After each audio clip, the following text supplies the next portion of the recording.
اب ہم پر خدا کا عذاب مسلط ہو گیا کہ مولوی بھی خاموش ہو گئے، میں ادھر بھونکتا رہا، لیکن اس سے کیا ہو گیا ہم غریبوں کے بھونکنے سے، کہ حرم شریف کے اندر بھی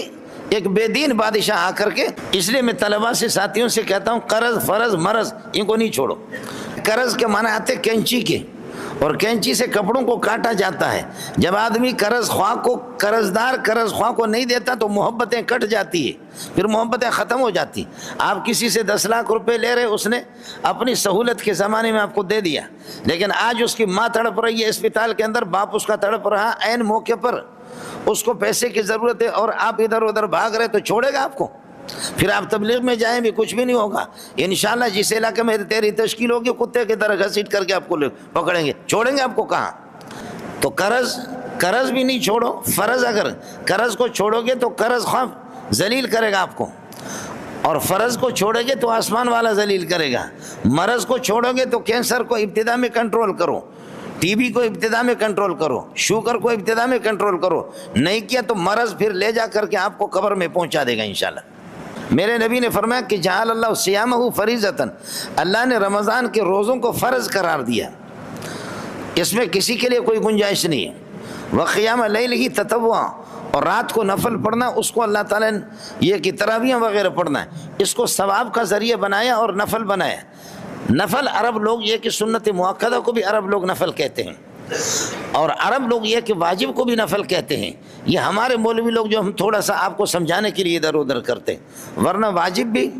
اور سنت مؤکدہ اور سنت غیر مؤکدہ عام نوافل کو قرآن و سنت کی زبان کے اندر اس کو نفل کہا جاتا ہے یہ سنت مؤکدہ، تراویح سنت مؤکدہ ہے۔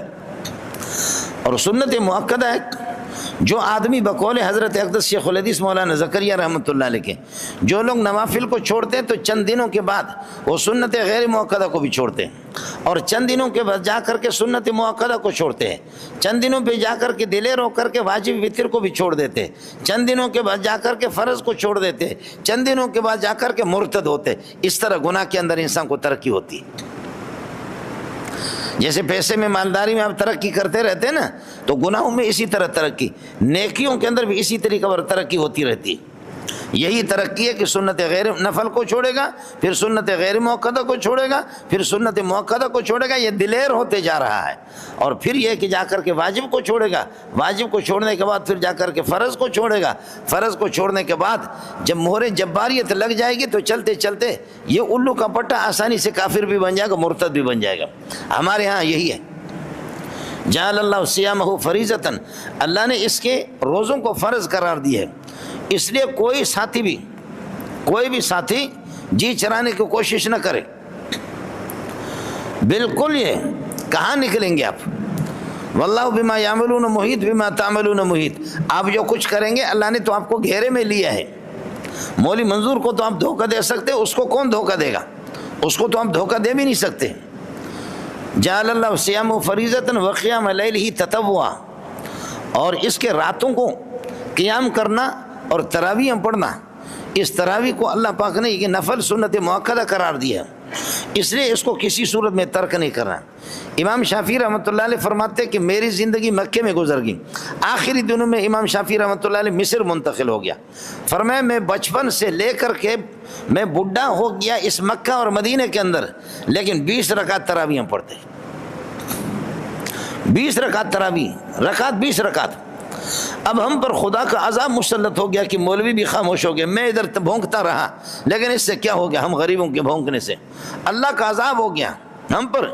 کہ حرم شریف کے اندر بھی ایک بے دین بادشاہ آ کر کے، بے دین نے، اس نے اللہ آپ کا بھلا کر یہ کہ 10 کر دیا۔ خبردار 20 رکعت سنت مؤکدہ ہے، 20 رکعت سنت مؤکدہ، اور اس نے اگر 20 کو 10 کر دیا تو یہ کوئی عالم نہیں ہے، یہ کوئی خدا ترس انسان نہیں ہے، یہ کامل مومن بھی نہیں ہے، یہ وہ بندہ ہے کہ حرم کے دائیں بائیں، اور حرم کے اندر اب یہ ہے کہ وہاں یہ چکرے بھی بنا رہا ہے اور یہ سینما گھر بھی بنا رہا ہے، یہ سینما گھر بھی بنا رہے مکہ اور مدینہ کے اندر، اور یہ رافضیوں کو وہاں جگہ بھی دے رہا ہے، یہ یہودیوں کو وہاں جگہ دے رہا ہے۔ اگر یہ 20 کو اس نے 10 کر دیا ہے تو اس کو کون کہے گا کہ کیا ابو بکر آیا کہ 20 کو 10 کر دیا، یا عمر نے 10 کر دیا، یا مولانا تقی صاحب نے 10 کر دیا، یا شیخ الحدیث مولانا سلیم اللہ خان نے، یا مولانا نظر الرحمان نے، یا مولوی خورشید صاحب نے، یا مولانا طارق جمیل نے، کس نے؟ یہ اس قسم کے بے دین اور ڈسکو مولویوں کے ہاتھ لگ کر کے 20 کو انہوں نے 10 کر دیا۔ اب مزے کی بات آپ کو بتاؤں، پھر یہ لوگ جو 8 پڑھتے ہیں 10 پڑھتے ہیں، یہ 8 اور 10 والے پھر ایک الگ سہولت آپ کو اور فراہم کریں گے۔ 20 کو آپ نہ پڑھیں، آپ 10 پڑھیں، 8 پڑھیں، پھر اگلی سہولت میں اس کا اعلان کر کے آپ کو بتاتا ہوں۔ وہ کہتے ہیں یہ 8 بھی تو سنت ہے، پڑھو تو پڑھو، نہ پڑھو کوئی ضروری نہیں ہے۔ واہ، نام بھی بڑا کام بھی بڑا، نام بھی بڑا اور کام بھی بڑا۔ امام شافعی رحمۃ اللہ علیہ فرماتے ترمذی جلد اول میں کہ جب سے میں نے آنکھیں کھولی ہے تو میں نے حرمین کے اندر، حرمین میں میں نے کبھی بھی نہیں دیکھا ہے، اور ہمیں چونکہ یہی میری زندگی گزر گئی 20 رکعت سے کم بھی نہیں۔ اور اب یہ کہ اس بات کو خیال کر لینا، تراویح میں 2 سنتیں ہیں، ایک قرآن کو ختم کرنا، یہ ایک الگ سنت ہے، دوسرا یہ کہ تراویحوں کی سنت قرآن آپ 10 دن میں کسی حافظ کے پیچھے ختم کر دیں، یہ سنت پوری ہوگی، یا 5 دن میں یا 6 دن میں۔ مجھے یاد ہے کہ سفر پہ حضرت اقدس شیخ الحدیث مولانا سلیم اللہ خان رحمۃ اللہ علیہ سفر پہ جا رہے تھے، تو 6 دن کے اندر ایک دفعہ میں نے ان کو ختم کرایا، لیکن وہ پہاڑ تک کھڑے رہتے تھے جی، اور تیز پڑھنے کے لیے ہمیں چھوڑتے بھی نہیں تھے۔ یہاں مسئلہ اللہ آپ کا بھلا کریے کہ کیا ہے، یہاں مسئلہ اتنی سہولت ہے کہ بھائی لوگ تھرماس لے کر کے جائیں گے، اور اشتہارات بھی لگے ہوئے، بینر لگے ہوئے ہیں کہ 7 دن کی تراویح ختم ہو جائے گی 6 دن کے اندر، اور پورا قرآن ختم ہوگا، اس پر باقاعدہ اعلان ہو رہا ہے خاص طور پر۔ اور یہ جو ہمارے مودودی حضرات اللہ آپ کو بھلا کریں، یہ اور جو غیر مقلد حضرات، یہ خصوصی طور پر خیال کر لینا،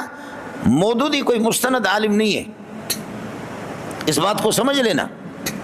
میں مخالف نہیں ہوں، میرے مسلمان بھائی ہیں، لیکن مودودی کوئی عالم تھوڑا ہی ہے، وہ ایک صحافی آدمی تھا، لکھتا تھا، اردو اس کی بڑی اچھی تھی۔ جیسے ہم لوگ بلوچ لوگ جتنے بھی عالم ہوں، لیکن ہماری اردو ٹھیک نہیں ہوتی، اور بعض پٹھانوں کی اردو بھی ایسی لنگڑی لوڑی، اور ہمارے بلوچوں کی اردو بھی لنگڑی لوڑی ہوتی ہے۔ مودودی کوئی عالم نہیں تھا، اور کائنات کے اندر کوئی مودودی بتا بھی نہیں سکے گا کہ کس عالم سے اس نے پڑھا ہے، کون سے گرامر اس نے پڑھا ہے۔ ان کے ہاں بس سلسلہ ہو گیا 6 دن کا، 7 دن کا، اس کے بعد تراویح ختم۔ قرآن ختم کرنا رمضان میں ایک مرتبہ یہ سنت الگ ہے، اور تراویحوں کو پھر جب تک کہ شوال کی چاند کا، عید الفطر کی چاند کا اعلان نہیں ہوا، یہ مستقل ایک سنت ہے۔ ہماری بدبختی ہے کہ 6 دن کے اندر تھرماس لے کر کے گئے، حافظ صاحب اللہ آپ کا بھلا کرے، حافظ صاحب بس اسی طریقہ پر کیا ہے، وَلَكُمْ فِي الْقِصَاصِ حَيَاةٌ يَا أُولِي الْأَلْبَابِ لَعَلَّكُمْ تَتَّقُونَ كُتِبَ عَلَيْكُمْ إِذَا حَضَرَ أَحَدَكُمُ الْمَوْتُ إِن تَرَكَ خَيْرًا الْوَصِيَّةُ لِلْوَالِدَيْنِ وَالْأَقْرَبِينَ بِالْمَعْرُوفِ حَقًّا عَلَى الْمُتَّقِينَ فَمَن بَعْدَ مَا سَلَفَ فَإِنَّهُ إِثْمٌ الَّذِي يُبَدِّلُهُ إِنَّ اللَّهَ سَمِيعٌ عَلِيمٌ فَمَن خَافَ مِن مُوصٍ جَنَفًا أَوْ إِثْمًا فَلَا إِثْمَ عَلَيْهِ إِنَّ اللَّهَ غَفُورٌ رَحِيمٌ۔ وہ چائے پی رہے ہیں، اور انہوں نے بتا دیا کہ پہلی رکعت کے اندر میں آدھا پارہ پڑھوں گا، چائے پی، اور دوسری رکعت کے اندر صرف 1 رکوع یا آدھا رکوع پڑھوں گا۔ لوگ چائے پی رہے ہیں اور گپ شپ لگا رہے ہیں، ماشاءاللہ قرآن کا ختم ہو رہا ہے، اور جب وہ کہتے ہیں اللہ اکبر، رکوع میں میں زیادہ دیر رہوں گا، رکوع میں جلدی رکوع ختم نہیں کر، پھر پیالے چھوڑ کر کے آ جانا، اور وہ تھرماس چھوڑ کر کے آ کر کے جی شریک ہوتے، دوسری رکعت تو ویسے ہی مختصر ہے۔ تو یہ جو ایک ختم ہو گیا 6 دن کے اندر، 7 دن کے اندر، یہ ختم اللہ آپ کا بھلا کرے قرآن کا نہیں ہے، یہ چائے اور بسکٹ کا ختم ہے۔